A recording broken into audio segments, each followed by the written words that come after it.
छत्रपती संभाजीनगर जिल्हा परिषदेसाठी आता अंबादास दानवेंनी टाकलेल्या बॉम्बमुळे वेगळंच वळण येण्याची शक्यता आहे। अंबादास दानवेंनी शिवसेना किंवा भाजपच्या सदस्यांनी समर्थन दिल्यास आम्ही सत्ता स्थापन करू असा दावा केला आहे। त्यामुळे जिल्ह्याच्या राजकारणात अनेक चर्चा सुरू झाल्यात।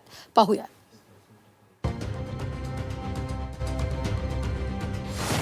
छत्रपती संभाजीनगर झेडपीत कुणाचा अध्यक्ष?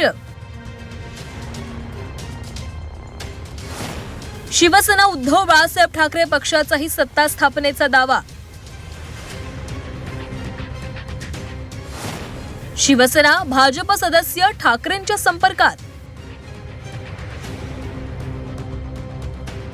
छत्रपती संभाजीनगर जिल्हा परिषदेमध्ये अजूनही अध्यक्ष कुणाचा यावर तोडगा निघाला नाहीये। शिवसेना आणि भाजप दोघेही अध्यक्ष पदावर अडून बसलेत। दोघांनाही जवळपास समसमान जागा आहेत, त्यामुळे अध्यक्ष कुणाचा असा वाद सुरू आहे। त्यातच शिवसेना उद्धव बाळासाहेब ठाकरे पक्षाकडून सत्ता स्थापनेचा दावा करण्याची इच्छा व्यक्त केली जाते। शिवसेना आणि भाजपच्या सदस्यांनी समर्थन दिल्यास आम्ही सत्ता स्थापन करू असा दावा उद्धव ठाकरेंच्या शिवसेनेचे नेते अंबादास दानवेंनी केलाय। तर शिवसेना आणि भाजपचे सदस्य आपल्या संपर्कामध्ये असल्याचा दावाही त्यांनी केलेला आहे। तो आम्हाला कोणी पाठिंबा दिला तर तो पाठिंबा घ्यायला आम्ही मागे पुढे पाहणार नाही, हे मी तुम्हाला सांगू इच्छितो।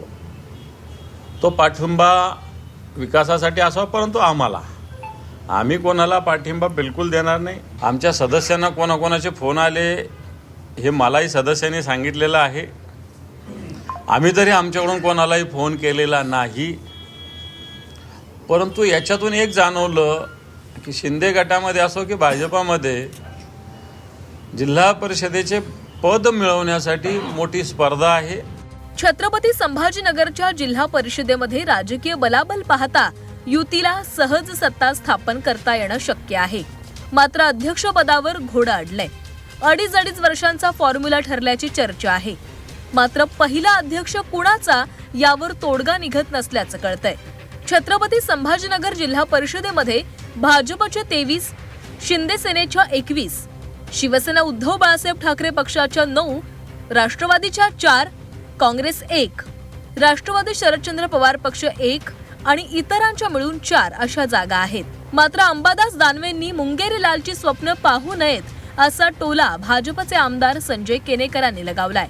त्यांची अवस्था अशी झालेली आहे की एखाद्या याच्यात गळ टाकून बसण्यासारखे ते रिकामे बसलेले आणि त्याच्यामुळं त्यांच्याकडे कोणीच जाईना, कारण उरलंच काही नाही ना, ध्येय उरलं नाही, विचार उरला नाही, कोणती भूमिका राहिली ठाम नाही आहे। आणि त्यामुळं आता संपलेल्या विषयात वाट पाहत बसणंच काम आहे त्यांचं। त्यांच्याकडे कोणी जाणार नाही आणि काही हे नाही। त्यांनी जे मुंगेरीलालच्या हसीन स्वप्ने रंगवण्याचं काम करावं, निश्चित कोणीच जाणार नाही त्यांच्याकडं। आम्ही महायुती भरभक्कम आहे, निश्चितपणे जिकडेही जिल्हा परिषदचा अध्यक्ष होईल तो महायुतीचा असेल। संभाजीनगरच्या जिल्हा परिषदेचं गणित वरकरणी महायुतीसाठी सोपं वाटतंय। मात्र अंबादास दानवे यांच्या नव्या राजकीय बॉम्बमुळे खरंच बदल होणार का याबाबतही उत्सुकता निर्माण झालीय।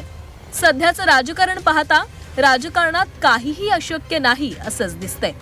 त्यामुळे चंद्रपूर नंतर सगळेच पक्ष सावध भूमिका घेताना दिसतायत। विशाल करोळे, झी 24 तास, छत्रपती संभाजीनगर।